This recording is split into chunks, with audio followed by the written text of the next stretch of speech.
నమస్తే ఫ్రెండ్స్, నేను మీ Sravani Harsha. Welcome back to our channel. ఇవాళ మన కథ అమ్మ నిర్ణయం. కథని చివరి వరకు వినండి. నచ్చితే గనక ఖచ్చితంగా తప్పకుండా ఒక్క లైక్ చేయండి. ఈ కథ పైన మీ విలువైన స్పందనని కామెంట్ రూపంలో మాకు తెలియజేయండి. కొత్తవారు ఎవరైనా చూస్తున్నట్లయితే మన ఛానల్ని సబ్స్క్రైబ్ చేసుకోండి. మీ ఆడవాళ్ళు మేకప్ వేసుకోవడానికి కూర్చుంటే ఎంత సమయం పడుతుందో ఎవ్వరికీ తెలియదు. నువ్వు అంత టైం తీసుకుంటే ఎలాగా? నేను రెడీ అయిపోయి నా భార్య కోసం ఎదురు చూస్తూ ఉండాలంటే కాస్త విసుగ్గానే ఉంటుంది కదా అని సుమన్ అనగానే, సింధు, నేను రెడీ అవుతున్నాను, మీరెందుకంత హడావిడి చేస్తున్నారు? పార్టీలో అందంగా కనిపించాలి కదా అనగానే సుమన్ కూడా, నేను కూడా నీతో పాటే రెడీ అయ్యాను, నేనేమో రెడీ అయిపోయి ఎంతసేపు అయిందో అనగానే సింధు కోపంగా, ఏంటి కోటు ప్యాంటు వేసుకోవడం కూడా పెద్ద పనా అంది. నువ్వు కూడా ఏ పంజాబీ డ్రెస్సో వేసుకుని ఉంటావు, దానికి కూడా పెద్ద పనేనా ఏంటి అన్నాడు సుమన్. నేను ఏం వేసుకున్నానో ఇప్పుడే బయటకు వస్తున్నాను కదా, చూద్దురుగాని ఉండండి అనగానే సుమన్, సరే త్వరగా బయటకు రా, నువ్వేం వేసుకున్నావో చూద్దాం అన్నాడు. సింధు బయటకు రాగానే సుమన్ కళ్ళు పెద్దవి చేస్తూ, ఓహో, నువ్వు నేను నీకోసం తీసుకొచ్చిన డిజైనర్ చీర కట్టుకున్నావా? ఈ పింక్ కలర్ చీర నాకు చాలా నచ్చింది, ఈ కలర్ నాకు చాలా ఇష్టం, నువ్వు ఈ చీరలో చాలా అందంగా ఉన్నావు. సరే, ఇప్పటికే ఆలస్యం అయిపోయింది, ఇక మనం పార్టీకి వెళ్దాం పదా. చాలా ఆలస్యం అయిపోయింది అంటూనే సుమన్, మా అమ్మ కోసం నువ్వు భోజనం సిద్ధం చేశావా? మనం రావడం ఆలస్యం అవుతుంది కదా, అప్పుడు అమ్మ ఇబ్బంది పడుతుందేమో అనగానే సింధు, 3 పూట్లకి భోజనం సిద్ధం చేశాను, రాత్రికి పార్టీ నుంచి వచ్చి అలసిపోయి ఇంటికి రాగానే వంటింట్లోకి అడుగు పెట్టలేను, కాబట్టే రాత్రికి కూడా ఆవిడ కోసం భోజనం సిద్ధం చేసేశాను. వంటగది సంగతి మర్చిపోయి ఇంట్లోని గదులన్నింటికి తాళాలు వేసేశాను. ఉండండి, మనం ఇంట్లో లేనప్పుడు వంటగదితో ఎవరికి మాత్రం ఏం పని ఉంటుంది? నేను ఇంట్లో లేనప్పుడు ఎవ్వరూ నా వంటగదిలో ఏమీ వండుకోకూడదు, ఈ విషయంలో మాత్రం నేను చాలా స్ట్రిక్ట్గా ఉంటాను అని చెప్పింది సింధు. వెంటనే సుమన్, అయితే నువ్వు మా అమ్మ గదిలోకి వెళ్ళి మనం పార్టీకి వెళుతున్నాం అన్న విషయం చెప్పిరా, మన కోసం ఎదురు చూడొద్దని, ప్రశాంతంగా భోజనం చేసి పడుకోమని చెప్పిరా, నేను ఈలోపు కారు తీస్తాను అనగానే సింధు, అవునవును, నేను ఇప్పుడే ఆవిడ దగ్గరకు వెళుతున్నాను అంటూ, అత్తయ్య గారు మీరేం చేస్తున్నారు అంటూ సింధు కామేశ్వరి గారి గదిలోకి వెళ్ళింది. కామేశ్వరి గారు హరే రామ హరే కృష్ణ అంటూ భక్తి కీర్తనలో మునిగిపోయి ఉన్నారు. అప్పుడు సింధు, అత్తయ్య గారు, అత్తయ్య గారు అంటూ కామేశ్వరి గారిని పిలిచింది. అత్తయ్య గారు, మేం పార్టీకి వెళ్తున్నాము, మేం పొద్దున్నే వెళ్ళిపోతున్నామని మీరేం కంగారు పడకండి, హాల్లో డైనింగ్ టేబుల్ దగ్గర మీకు భోజనం అంతా పెట్టేసి వెళ్తున్నాను, 3 పూట్లకి సరిపడా నేను మీకు భోజనం సిద్ధం చేశాను, మేము వచ్చేసరికి అర్ధరాత్రి దాకా అయిపోవచ్చు, మీరు మా గురించి ఆలోచించకండి, మీరు ప్రశాంతంగా తిని నిద్రపోండి, మేము వచ్చేసరికి చాలా లేట్ అయిపోతుంది, అందుకే మీకోసం రాత్రికి కూడా భోజనం సిద్ధం చేసేసాను, పార్టీ నుంచి తిరిగొచ్చాక వంట చేసే ఓపిక ఉండదు కదా, అందుకే ఇప్పుడే వండేశాను అని చెప్పి సింధు గదులన్నింటికి తాళాలు వేసి తన కొడుకు సంజుని తీసుకొని సుమన్తో కలిసి కారు ఎక్కింది. ఆ ఇంట్లో కామేశ్వరి గారు మాత్రమే ఒంటరిగా మిగిలిపోయారు. కోడలన్ని గదులకి తాళాలు వేసేసుకొని వంటగదితో సహా తాళం వేసి బయట నుంచి కూడా ఇంటిని లాక్ చేసేసుకొని వెళ్ళిపోయింది. కామేశ్వరి గారు తన గదిలో ఒంటరిగా కూర్చుని కొడుకు కోడలు ఇద్దరూ పార్టీకి వెళ్ళిపోయారు. అమ్మా, నువ్వు కూడా మాతో పాటు వస్తావా అని కొడుకు గాని కోడలు గాని ఎప్పుడూ అడగరు. నాకు కూడా కొన్ని కోరికలు ఉంటాయి, కానీ నా కోరికలు నా గొంతు దాటి ఎప్పుడూ ఎవ్వరూ బయటకు రానివ్వడం లేదు. పెళ్ళైన దగ్గర నుంచి ఎప్పుడూ ఎలాంటి అచ్చటా ముచ్చటా లేదు. పెళ్ళైన కొత్తలో అత్తామామల్ని చూసుకోవడానికి నన్ను ఇంట్లోనే వదిలేసి అందరూ పార్టీలకి ఫంక్షన్లకి పెళ్ళిళ్ళకి వెళ్ళిపోయేవారు. పిల్లలు పుట్టాక పిల్లల్ని చూసుకోవడం కోసం ఏ ఫంక్షన్ వచ్చినా పెళ్ళొచ్చినా పార్టీలు వచ్చినా పిల్లల్ని ఒళ్ళో పెట్టుకుని కూర్చునేదాన్ని.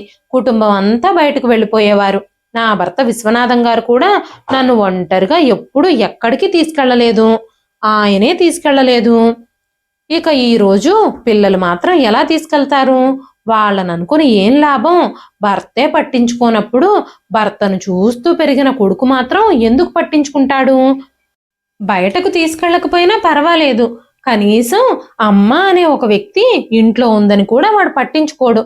ఇక్కడ ఇంట్లో పంజరంలో పక్షిలాగా నివసించి నివసించి విసుగు పుడుతుంది. వాళ్ళు బయటకు వెళ్ళిపోతే నేను ఈ ఇంటిని జాగ్రత్తగా చూసుకోవాలి. కొన్నిసార్లు వాళ్ళ పిల్లల్ని కూడా చూసుకోవాలి. వాళ్ళ ఇష్టం వచ్చిన ప్రదేశాల్ని సందర్శించడానికి వెళ్ళినప్పుడు, పార్టీలకి, పెళ్లిళ్ళకి, ఫంక్షన్లకి వెళ్ళేటప్పుడు కామేశ్వరి గారిని ఆ ఇంటికి వాచ్మెన్ గా చేసేస్తారు. ఇవన్నీ ఆలోచించుకుంటూ ఉండగానే కామేశ్వరి గారికి ఆకలిగా అనిపించడం ప్రారంభించింది. వెంటనే ఆవిడ తన గది నుండి బయటకొచ్చి హాల్లోకి వెళ్ళింది. హాల్లో డైనింగ్ టేబుల్ ఉంది, కానీ దాని మీద ఆహారం లేదు. అటు ఇటు వెతికితే డైనింగ్ టేబుల్ కింద ఆహారం ఉంచబడింది. వెంటనే కామేశ్వరి గారు తన ప్లేట్ తీసుకుని తినడానికి కూర్చున్నారు. ఆవిడకి చాలా ఆకలిగా ఉంది. ఎందుకంటే ఆవిడ ఉదయం లేచిన దగ్గర నుంచి కనీసం ఒక కప్పు టీ కూడా తాగలేదు. వెంటనే గబగబా ఆవిడ ఆ బాక్స్ని ఓపెన్ చేయగానే అందులో కోడలు 3 చిన్న చిన్న చపాతీలు చేసి ఉంచింది. ఒక గిన్నెలో గిన్నె నిండుగా కూడా కాకుండా సగం కంటే తక్కువగా పప్పు ఉంది. ఆ పప్పు ఫ్రెష్గా చేసింది కూడా ఏం కాదు, రాత్రి మిగిలిపోయిన పప్పు. కూర పేరుతో ఉడికి ఉడకని కూరగాయ ముక్కలు కూడా ఉన్నాయి. 2 ఉల్లిపాయ ముక్కలు కూడా ఉన్నాయి. ఆ భోజనం చూడగానే కామేశ్వరి గారి కళ్ళ నిండా కన్నీళ్లు వచ్చేశాయి. ఆవిడ బాధతో కన్నీళ్లు పెట్టుకోవడం ప్రారంభించింది. కోడలు 3 పూట్లకి భోజనం తయారు చేస్తాను అని చెప్పింది. ఇంకా వేరే ఎక్కడైనా బాక్స్లో భోజనం ఉందేమో అనుకుంటూ కన్నీళ్లతోనే చుట్టూ చూసింది. కానీ వేరే ఎక్కడా ఏమీ కనిపించలేదు. కొడుకు కోడలు పార్టీకి వెళ్లే హడావిడిలో పడి ఉదయం నుంచి కామేశ్వరి గారికి టీ కూడా ఇవ్వలేదు. 8 గంటలకి కొడుకు కోడలు బయటకు వెళ్ళిపోయారు. భోజనానికి 3 పూట్లకి 3 చపాతీలు మాత్రమే ఉంచింది కోడలు. ఆ చపాతీలు ఆవిడకి టిఫిన్లోకి కూడా సరిపోవు.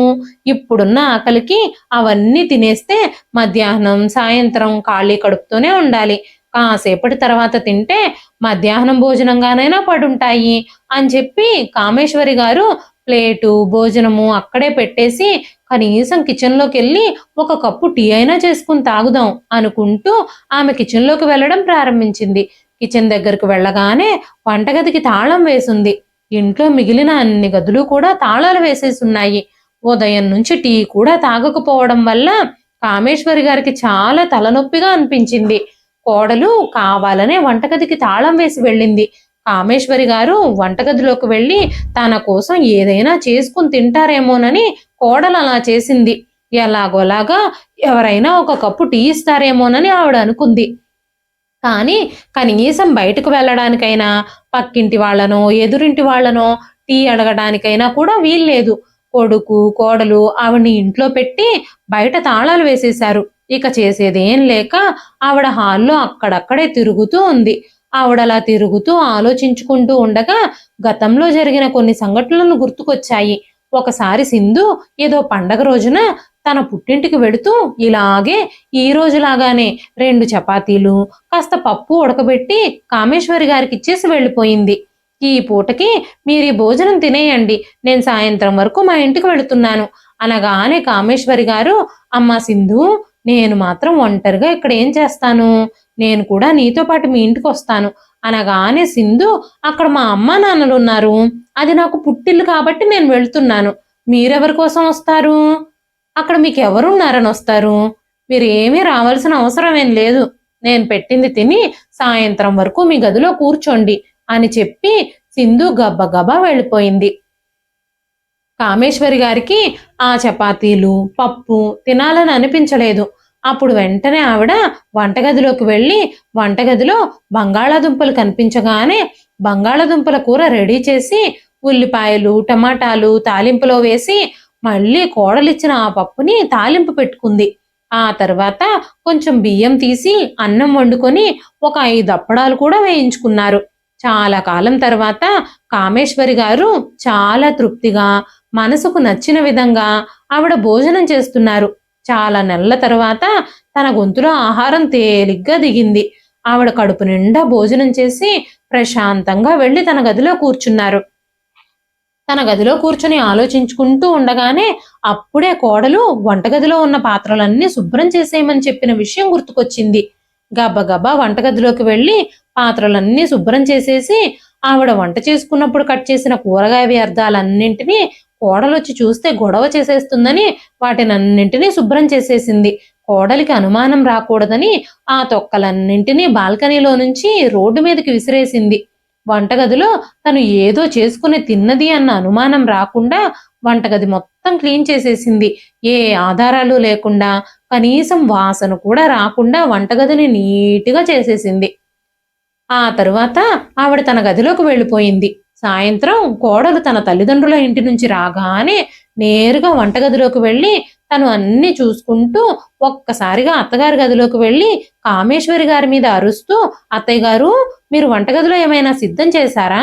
అని అడిగింది. వెంటనే కామేశ్వరి గారు, "అమ్మ సింధు, నేనేం చేస్తాను? నేనేమీ వండలేదు. అయినా నువ్వు నాకు భోజనం రెడీ చేసి వెళ్ళావు కదా, ఇంక నేనెందుకు వండుకుంటాను" అన్నారు. వెంటనే సింధు, "అత్తయ్య గారు, మీరు వంట చేయకపోతే వంటగదిలో 3 బంగాళాదుంపలు, 2 ఉల్లిపాయలు, 2 టమాటోలు ఎందుకు తక్కువగా ఉన్నాయి?"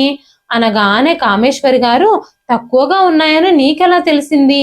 నువ్వు కూరగాయలు కూడా లెక్క పెట్టుకుని వెళ్ళావా? అయినా పక్కింటి ఆవిడ ఉల్లిపాయలు, బంగాళాదుంపలు కావాలని నా దగ్గరకొచ్చింది" అంటూ అబద్ధం చెప్పేశారు కామేశ్వరి గారు. వెంటనే సింధు, "సరే అయితే నేనిప్పుడే వెళ్ళి పక్కింటి ఆవిడని అడుగుతాను. అయినా నేను సంజు కోసం ఒక గిన్నెడు పెరుగు ఫ్రిడ్జ్‌లో ఉంచాను. అది కూడా లేదు. ఈ డబ్బాలో 10 అప్పడాలుండాలి. అందులో 5 మాత్రమే మిగిలున్నాయి. మిగతా 5 ఎక్కడికి వెళ్ళిపోయాయి? మీరు 5 అప్పడాలు తినేసేశారా?" అనగానే కామేశ్వరి గారు, "అమ్మా సింధు, నాకు చాలా ఆకలిగా అనిపించింది. అందుకే నేను 4 అప్పడాలు వేయించుకుని తిన్నాను. నువ్వీరోజు నాకు 2 చపాతీలు మాత్రమే ఇచ్చి వెళ్ళావు.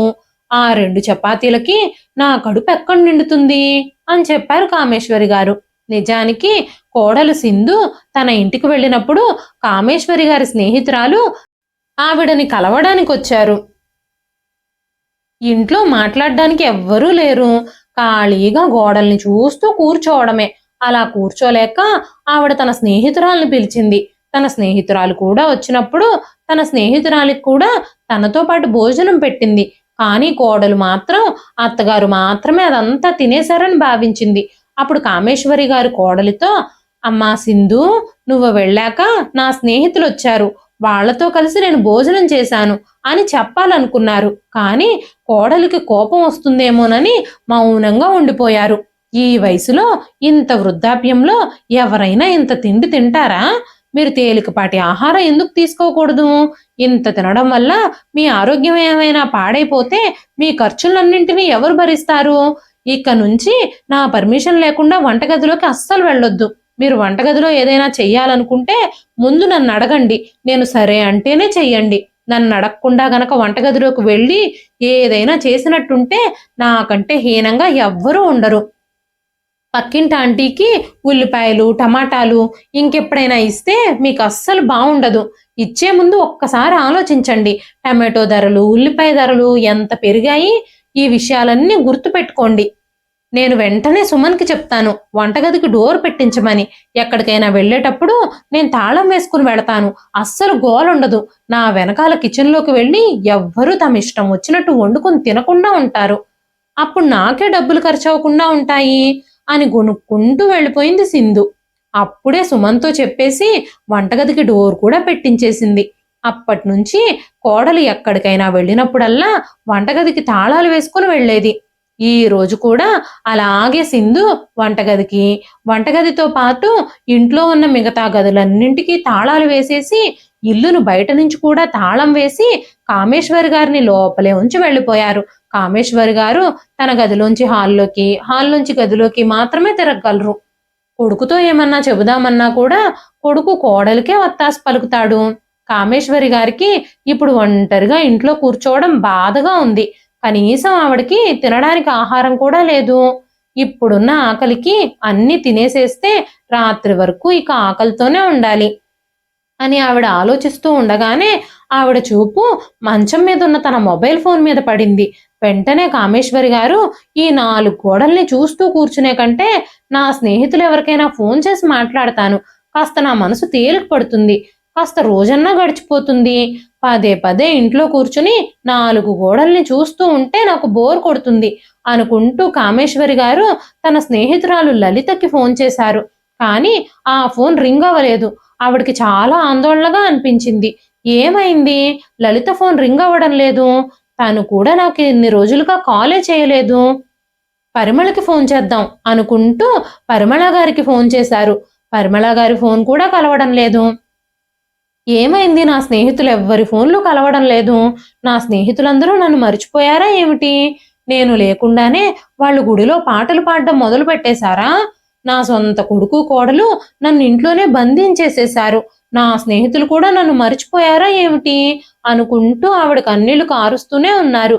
పక్షిని పంజరంలో పెట్టినట్టు నన్ను కూడా కొడుకు కోడలు ఈ ఇంట్లో పెట్టి వెళ్ళిపోయారు. నేను ఇంటిని జాగ్రత్తగా చూసుకోవాలి. వాళ్ళు బయటకు వెళ్ళినప్పుడు ఆ ఇంటికి కాపలా నేను. కానీ బయట తాళాలు వేసుకుని వెళ్లాల్సిన అవసరం ఏముంది? నేనేమైనా మంచంలో ఉన్నానా? కదలలేని పరిస్థితుల్లో ఉన్నానా? నేను ఫిట్ గానే ఉన్నాను కదా. నా చేతులు కాళ్ళు బాగానే ఉన్నాయి కదా. నేను నా ఆహారాన్ని వండుకుని తినగలను.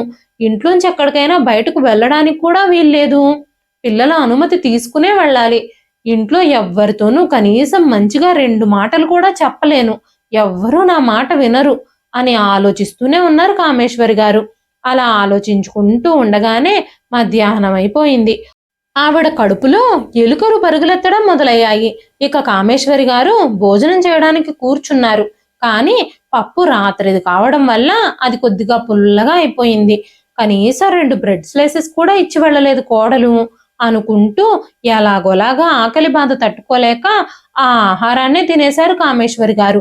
అప్పటి నుంచి కామేశ్వరి గారికి తలనొప్పి మొదలైంది. పొద్దున్నుంచి కనీసం టీ కూడా తాగలేదు. ఇక ఏం చేయాలో అర్థం కాక మందు కోసం వెతికి తలకి రాసుకున్నారు. ఆవిడ నిద్రపోవడానికి చాలా ప్రయత్నిస్తుంది కానీ ఆవిడకున్న తలనొప్పి వల్ల ఆవిడకి నిద్రే రావడం లేదు. ఆవిడ తన గదిలోంచి బయటకు వెళ్లి హాల్లో అటు ఇటు తిరుగుతూ ఉంది. రాత్రి 8:30, 9 ఆ ప్రాంతంలో తలుపు తెరుచుకున్న శబ్దం వినిపించింది. కొడుకు కోడలు మనవడు సంజు ముగ్గురు ఇంట్లోకొచ్చారు. ఇంట్లోకి రావడమే సంజు బిగ్గరగా ఏడవడం మొదలుపెట్టాడు. ఆ ఏడుపు వినగానే కామేశ్వరి గారికి అర్థమైపోయింది కొడుకు కోడలు పార్టీ నుంచి తిరిగొచ్చారని. కనీసం ఉదయం అనగా ఇంట్లో తలుపులు మూసి వదిలేసి వెళ్లిన తల్లి ఎలా ఉందో ఏమిటో, భోజనం చేసిందో లేదో తిరిగొచ్చిన తర్వాత కొడుకు గాని కోడలు గాని ఎవ్వరూ అడగలేదు. హాల్లో కూర్చుని తల పట్టుకుని కూర్చున్నా కూడా తలనొప్పిగా ఉందా అమ్మా అని కూడా అడగలేదు కొడుకు. అప్పుడే సుమన్ సింధుతో, సింధు ఒక కప్పు టీ చేసుకొస్తావా నా కోసం? నాకు చాలా చలిగా ఉంది. కాస్త టీ తాగితే కొంచెం రిలీఫ్గా ఉంటుంది. వేడి వేడి టీ తాగితే ఈ టైంలో చాలా బాగుంటుంది. పొద్దున్నుంచి అటు ఇటు తిరిగి కారు డ్రైవ్ చేసి టెన్షన్ పడిపోయాం కదా, ఆ టెన్షన్ అంతా పోతుంది. నాతో పాటు మా అమ్మకు కూడా ఒక కప్పు టీ చెయ్యి అనగానే, సింధు మీకేమైనా పిచ్చి పట్టిందా? మీ అమ్మ ఉదయం నుంచి ఇంట్లోనే ఉన్నారు. ఆవిడ గురించి మీరు ఆలోచిస్తున్నారా? నేను ఒక కప్పు టీ మాత్రమే చేస్తాను. పాలు కూడా ఎక్కువ లేవు. సంజుకి ఇవ్వడానికి కొన్ని పాలు కావాలి కదా. తను కూడా ఆకలితో ఏడుస్తున్నాడు అనగానే సుమన్ సరే సరే వెళ్ళు, ఒక కప్పే టీ చేసుకురా అనగానే సంజు కోసం పాలు, సుమన్ కోసం టీ చేసుకురావడానికి సింధు వంటగదిలోకి వెళ్ళింది. అదే సమయంలో డోర్ బెల్ మోగింది. ఎవరొచ్చారా ఈ టైంలో అనుకుంటూ సింధు వచ్చి డోర్ తెరిచి చూసింది. పొరుగింటి పరిమళ ఆంటీ వాళ్ళ కూతురు పుష్ప డోర్ దగ్గర నిలబడుంది. వెంటనే పుష్ప సింధుతో, కామేశ్వరి ఆంటీ ఎలా ఉన్నారో చూసిరమ్మని మా అమ్మ నన్ను ఇక్కడికి బలవంతంగా పంపించింది అనగానే సింధు, ఆవిడ గురించి అంత కంగారు పడిపోవాల్సిన అవసరం ఏముంది అనగానే, మా అమ్మ చాలా రోజుల నుంచి ఆంటీకి కాల్ చేయడానికి ప్రయత్నిస్తున్నారట. కానీ ఆవిడ ఫోన్ కలవడం లేదట. ఆవిడ యోగక్షేమాలు ఎలా ఉన్నాయో కనుక్కురమ్మని నన్ను పంపించారు మా అమ్మ. నేను ఆల్రెడీ 2-3 సార్లు వచ్చి వెళ్ళాను. మీ ఇంటికి తాళం వేసుంది. మీరందరూ ఎక్కడికైనా వెళ్ళారా అనగానే సింధు, అవును పుష్ప, మేం మా స్నేహితురాలు పెళ్లికి సంబంధించిన పార్టీకి వెళ్ళాము. మేం చాలా దూరం ప్రయాణించాము. చాలా అలసిపోయి ఉన్నాము అనగానే పుష్ప, ఆంటీ కూడా మీతో పాటు వచ్చారా అంది. వెంటనే సింధు, లేదు లేదు, అత్తయ్య గారు మాతో పాటేం రాలేదు. మేము ఆవిడ్ని ఇంట్లోనే ఉంచి బయట నుంచి తాళం వేసుకుని వెళ్ళిపోయాం అని చెప్పగానే ఆ మాటలు విన్న పుష్ప లోపలికి వెళ్ళి సుమన్తో, అన్నయ్య నువ్వు ఆంటీని ఇంట్లో పెట్టి తాళం వేసి ఎందుకు వెళ్ళిపోయావు? ఈ రోజు ఆంటీ గుళ్ళో కీర్తనలు పాడడానికి కూడా రాలేదు అని మాట్లాడుతూ ఉండగానే సుమన్, అమ్మ పుష్ప, నేను చాలా అలసిపోయాను, చాలా టైర్డ్గా ఉంది. నువ్వు కావాలనుకుంటే వెళ్ళి మా అమ్మని కలిసి తనతో మాట్లాడుకో అనగానే పుష్ప సరే అన్నయ్య, నేను వెళ్ళి ఆంటీని కలిసి వస్తాను అంటూ కామేశ్వరి గారి గదిలోకి వెళ్ళిపోయింది. సింధు తన భర్తతో గుసగుసలాడుతూ ఈ పుష్పకి తన హద్దులు అస్సలు తెలియనే తెలియవు. మన ఇంటి విషయాల్లో జోక్యం చేసుకోవడం వీళ్ళకి అలవాటుగా మారిపోయింది. ఇదంతా మీ అమ్మగారిచ్చిన చనువే. మనం మన ఇంటికి తాళం వేసుకుంటామో లేదంటే ఇంకేదైనా చేసుకుంటామో అదంతా మన ఇష్టం. వీళ్ళకేంటట నొప్పి. టైం కాని టైంలో వచ్చి ఇప్పుడు మీ అమ్మగారితో కబుర్లు చెప్తుంది. కొన్నిసార్లు ఉల్లిపాయలు కావాలని వస్తారు, కొన్నిసార్లు కరివేపాకు కోసం వస్తారు, కొన్నిసార్లు టమాటోలు కావాలని వస్తారు, కొన్నిసార్లు ఆంటీ గారు ఉన్నారా అని అడుగుతారు. మన అత్తయ్య గారు పక్కింటి ఆంటీ గారు స్నేహితులైతే మాత్రం మాటి మాటికి మన ఇంటికి వచ్చేస్తారా అని సుమన్తో మాట్లాడుతుంది సింధు. అంతలోనే పుష్ప మంచం మీద నుంచి లేచి సరే సరే ఆంటీ, నేను వస్తాను. చాలా రోజుల నుంచి మిమ్మల్ని చూడలేదు. అమ్మ మిమ్మల్ని చాలా మిస్ అవుతుంది. మీ ఫోన్కు కూడా ఫోన్ చేసింది, కానీ మీ ఫోన్ నాట్ రీచబుల్ అని వస్తుంది అనగానే కామేశ్వరి గారు నా ఫోన్లోనే ఏదైనా ప్రాబ్లం ఉండుంటుంది. నేను కూడా ఉదయం నుంచి చాలాసార్లు అందరికీ కాల్ చేశాను. నాకు ఎవ్వరి కాల్స్ రావడం లేదు. నేనెవరికైనా ఫోన్ చేస్తే నా ఫోన్ నుంచి ఫోన్లు కూడా వెళ్ళడం లేదు అని చెప్పగానే పుష్ప ఆంటీ ఒక్కసారి మీ ఫోన్ నాకు చూపించండి, ఏదైనా ప్రాబ్లం ఉందేమో చూస్తాను అంటూ పుష్ప కామేశ్వరి గారి ఫోన్ని చెక్ చేసినప్పుడు ఆంటీ మీ ఫోన్లో మీ స్నేహితులందరి నెంబర్లు బ్లాక్ చేయబడ్డాయి. వాళ్ళు మీకు కాల్ చేసినా కలవదు, మీరు వాళ్ళకి కాల్ చేయాలన్నా చేయలేరు. ఈ విధంగా ఎవరు చేసుంటారు అంది పుష్ప. 2-3 రోజుల క్రితం నేను బాత్రూంకి వెళ్ళినప్పుడు నా కోడలే అలా చేసి ఉండాలి. నేను బాత్రూం నుంచి తిరిగి వచ్చేసరికి నా కోడలు నా ఫోన్ని చెక్ చేస్తూ కనిపించింది. నన్ను చూసి గబగబా ఫోన్ అక్కడ పెట్టేసి బయటకు వెళ్ళిపోయింది. కావాలనే తన ఆ టెక్నిక్ ఉపయోగించి ఉండుంటుంది. తను నేను ఎవ్వరితోనూ మాట్లాడకుండా ఈ 4 గోడల మధ్యనే ఉండాలని అనుకుంటుంది కాబోలు అని మనసులోనే అనుకున్నారు. కానీ పుష్పతో ఏమీ చెప్పలేదు. అయినా ఎవరికి చెప్పుకుని ఏం లాభం? కొడుకు సరిగ్గా ఉంటే ఆ కోడలు కూడా సరిగ్గానే ఉండేది. మన బంగారం మంచిది కాదన్నప్పుడు ఎవరిననుకుని ఏం లాభం? ఇలా బరువెక్కిన హృదయంతోనే ఆ భగవంతుడు ఎన్ని రోజులు ప్రసాదిస్తే అన్ని రోజులు బ్రతకాలి అనుకుంటూ కామేశ్వరి గారు అమ్మ పుష్ప, నువ్వు భోజనం చేశావా అని అడిగారు. నా గురించి మీరేం ఆలోచించకండి ఆంటీ, నేను భోజనం చేశాను. అమ్మ మొన్న కొన్ని రోజుల క్రితమే తిరుపతి వెళ్ళొచ్చింది కదా, తిరుపతి వెళ్లే ముందు మీరు కూడా వస్తారేమోనని మీకు చాలాసార్లు కాల్ చేసింది, కానీ మీరు కాల్ తీయలేదు. అప్పుడే సుమన్ అన్నయ్యకి కూడా ఫోన్ చేసింది, కానీ సుమన్ అన్నయ్య కూడా ఫోన్ తీయలేదు. ఆ తర్వాత సుమన్ అన్నయ్య గేటు దగ్గర కనిపించాడు కాబట్టి మేము అన్నయ్యని అడిగాము. మా అమ్మకి బాగోలేదు, జ్వరంగా ఉంది, అందుకే ఫోన్ తీయడం లేదు. అమ్మ పెద్దగా నడవలేదు కదా, అందుకే మీతో పాటు తిరుపతికి రాకూడదని నిర్ణయించుకుంది అని చెప్పాడు అన్నయ్య. అనగానే కామేశ్వరి గారు అవును, మా భజన బృందంలోని అందరం కలిసి తిరుపతి వెళ్ళాలని నిర్ణయించుకున్నాం. తిరుపతితో పాటు మిగిలిన అన్ని దేవాలయాలు చూడాలనుకున్నాం. దారిలో ఉన్న పుణ్యక్షేత్రాలన్నీ దర్శించాలనుకున్నాం. కానీ మేము ఆ ట్రిప్ని చాలా రోజుల నుంచి ప్లాన్ చేశాము. నేను అస్సలు వెళ్ళకూడదని అనుకోలేదు, నేను అస్సలు తిరస్కరించనే లేదు. కానీ సుమన్ ఎందుకు అబద్ధం చెప్పాడో నాకే తెలియదు. మీ అమ్మ వాళ్ళు ఆల్రెడీ తిరుపతి వెళ్ళొచ్చేసారని కూడా తెలియదు. ఎప్పుడు వెళ్తారో ఇంకా వెళ్ళలేదేమో అనుకుంటున్నాను నేను అని కామేశ్వరి గారు అనగానే ఏమో ఆంటీ, నాకు తెలీదు.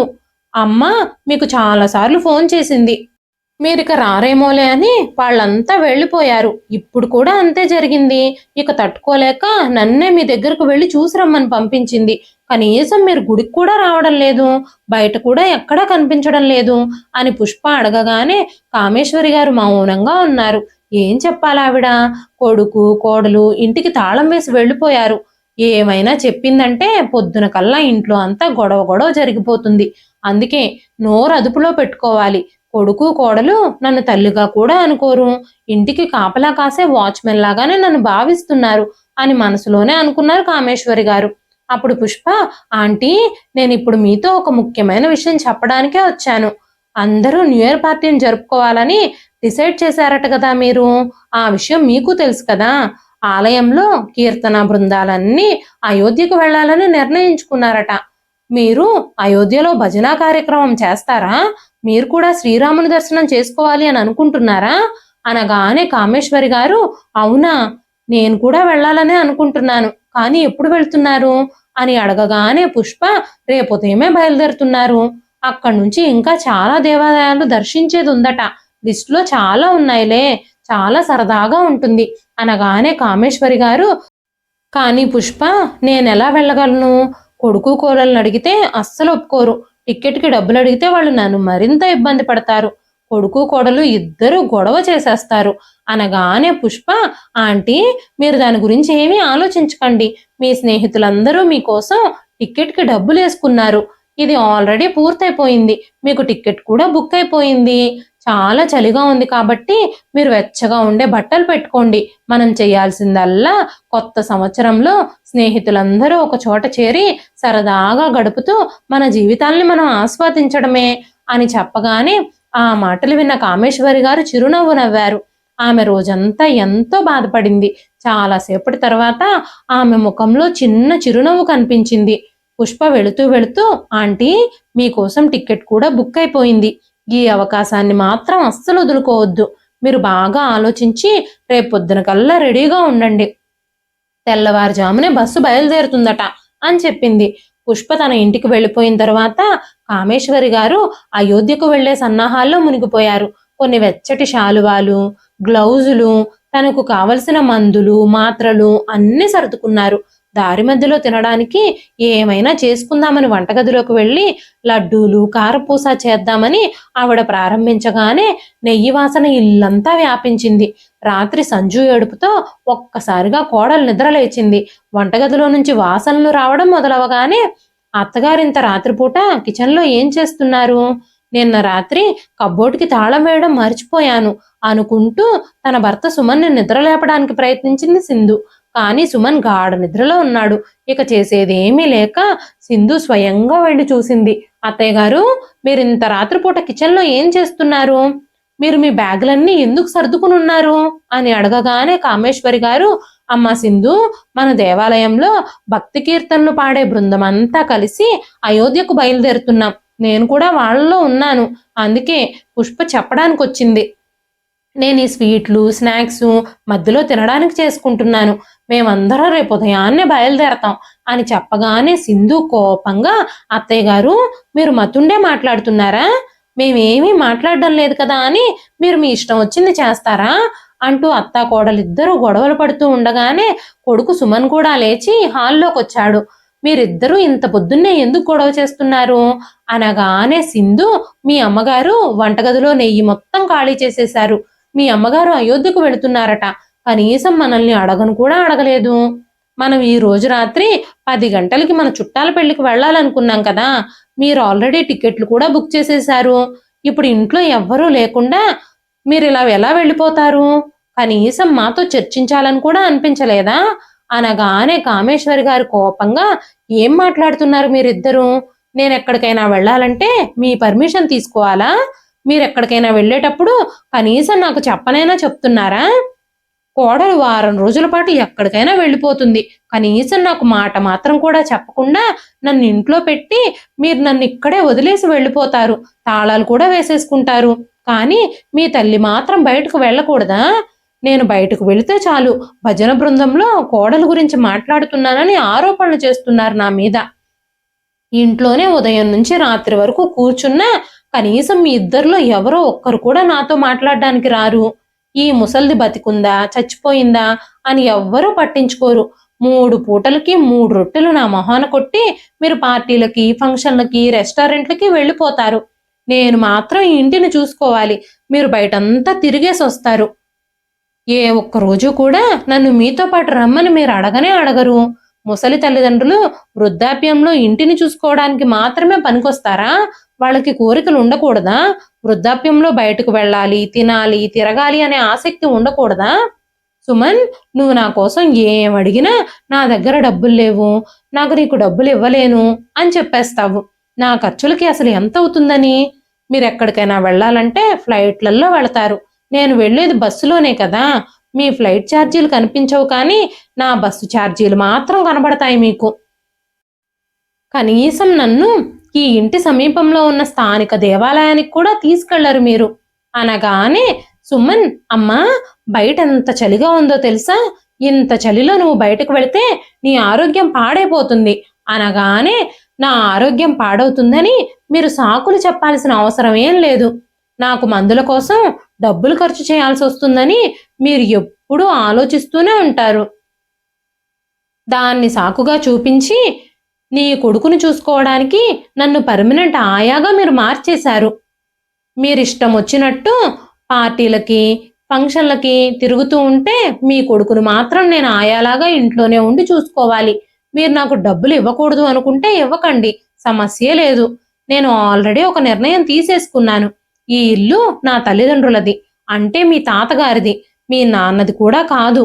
ఎందుకంటే నేను మా అమ్మా నాన్నలకు ఒక్కదాన్నే సంతానం కాబట్టి నా తల్లిదండ్రులు తమ భూమిని ఆస్తులని నాకే బదిలీ చేశారు. అందుకే మీ నాన్నగారు ఇల్లు కట్టాల్సిన అవసరం రాలేదు. మీ నాన్న నీ కోసం ఈ ఇంటిని నేను కట్టించలేదు, మా నాన్న నా కోసం కట్టించారు. మీరు వెంటనే నా ఇంటిని ఖాళీ చేసేయండి.